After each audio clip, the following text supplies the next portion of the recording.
Punjab Goa assembly ఎన్నికల పోలింగ్కు ఏర్పాట్లు పూర్తయ్యాయి. ఈ రెండు రాష్ట్రాల్లో రేపు ఒక విడతలో ఓటింగ్ జరగనుంది.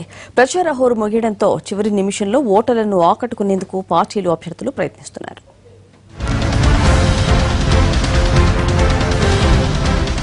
ఐదు రాష్ట్రాల ఎన్నికల్లో మరో కీలక ఘట్టానికి రంగం సిద్ధమైంది.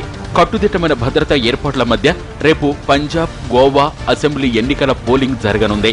పంజాబ్లో 117 స్థానాలు, గోవాలో 40 అసెంబ్లీ సీట్లున్నాయి. చిన్న రాష్ట్రాలు కావడంతో ఒకే విడతలో పోలింగ్ నిర్వహిస్తున్న ఎన్నికల సంఘం కేంద్ర పారామిలిటరీ బలగాలను ఎన్నికలు జరుగుతున్న రాష్ట్రాల్లో మోహరించారు. శాంతి భద్రత సమస్యలు ఎక్కువగా ఉండే సమస్యాత్మక ప్రాంతాల్లో కట్టుదిట్టమైన భద్రతా ఏర్పాట్లు చేశారు.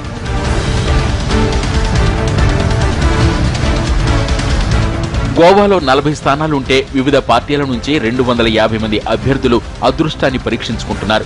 1642 పోలింగ్ కేంద్రాల్లో 10,85,000 మంది ఓటు హక్కు వినియోగించుకోనున్నారు. అన్ని నియోజకవర్గాల్లోనూ బహుముఖ పోరుంది. అధికార బీజేపీ 36 స్థానాల్లో, కాంగ్రెస్ 37, ఆమ్ ఆద్మీ పార్టీ 39 సీట్లకు పోటీ చేస్తోంది. యునైటెడ్ గోవన్స్ పార్టీ 2 స్థానాల నుంచి బరిలో నిలిచింది. 2012 ఎన్నికల్లో బీజేపీ 21 స్థానాలను కైవసం చేసుకుని అధికారంలోకి వచ్చింది. ఈసారి గోవా ఎన్నికల ప్రచారమంతా క్యాసినోల చుట్టూ తిరిగింది.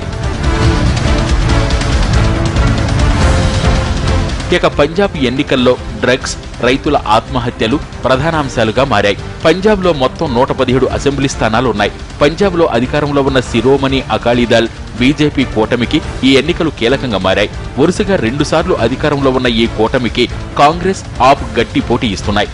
సాధారణంగా పంజాబ్లో ద్విముఖ పోటీనే ఉంటుంది. కానీ ఈసారి ఆప్ బరిలోకి దిగడంతో సీన్ మారిపోయింది. పంజాబ్ సీఎం ప్రకాష్ సింగ్ బాదల్ లాంబీలో, డిప్యూటీ సీఎం సుఖబీర్ సింగ్ జలాలాబాద్ నుంచి పోటీ చేస్తున్నారు. కాంగ్రెస్ సీఎం అభ్యర్థి కెప్టెన్ అమరేందర్ సింగ్ లాంబీ, పాటియాలా నుంచి పోటీ చేస్తున్నారు. ఇటీవలే కాంగ్రెస్ లో చేరిన నవజ్యోత్ సింగ్ సిద్ధు అమృత్సర్ ఈస్ట్ నుంచి పోటీ చేస్తున్నారు.